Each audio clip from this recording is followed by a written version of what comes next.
Now, there is one word that has been used an awful lot over the past couple of years. You've heard me say it, and here's a whole bunch of others saying it. Woke. Blaming woke politics. Woke and wokeism and cancel culture. Whether the military is woke or not. Everything woke turns to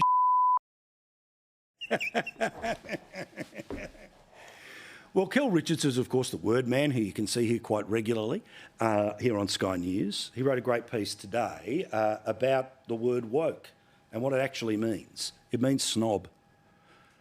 And it's a very simple way of putting things, but it is absolutely the key to understanding most of the people who practice this stuff, put this at the absolute heart and centre of everything. They're snobs. They are snobs. They look down on any and everyone who does not view the world exactly as they do. Well done. Good article, skynews.com.au. Meantime, the social media ban, which will make its way through Parliament as part of the dirty deal with the Greens. The Coalition, however, will also back it in, but because there'll be no debate, you won't be hearing from anyone who's going to be crossing the floor. Now, Andrew Wilkie, the Independent, at some point in time supported this, but has magically turned around and said, no, he's not going to support it. The reason? He talked to his teenage members of his family. So why did he come out and support it at all in the first place? And one more little thing about the great man Donald Trump that is worth noticing. As you know, he has named virtually all but two, I think, of the positions that he can name to form his cabinet. Do the little dance. I love the dance. We love the dance. You can see all of those that range from controversy to slam dunk picks. We went to the New York Times because thankfully they had the little pictures to help. Those are the ones the Senate needs to vote on. The next are the ones that can just be appointed without a vote in the Senate. But there is an interesting little thing that I have to tell you about here. Donald Trump won the popular vote, the Electoral College, they got the majority in the Senate, and they won the majority in the House. However, the majority in the House looks like it is not going to be that big. In fact, it is going to be waffle thin, to quote the big boy from The Meaning of Life.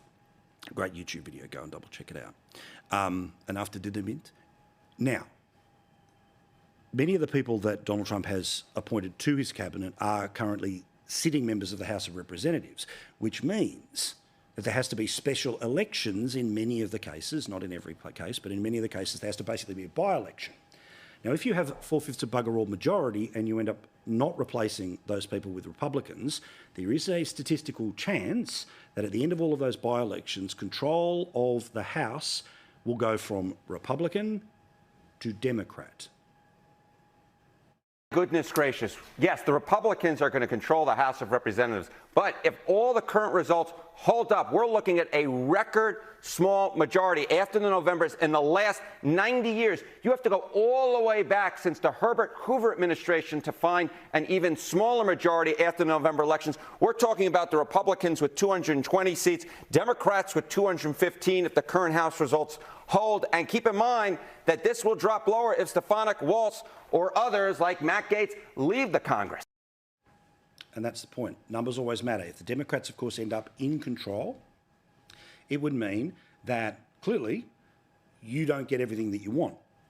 In fact, you have to negotiate everything. Just like in Australia, the legislation starts in the House, it moves to the Senate, and then it is signed off on or vetoed by the President.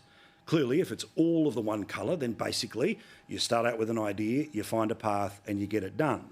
If one part of the Parliament isn't going to help you do anything, then it is a giant handbrake, one that may well be pulled potentially before even the 20th of January. We'll keep an eye on it for you because it is an insight into how effective the second Trump presidency is going to be.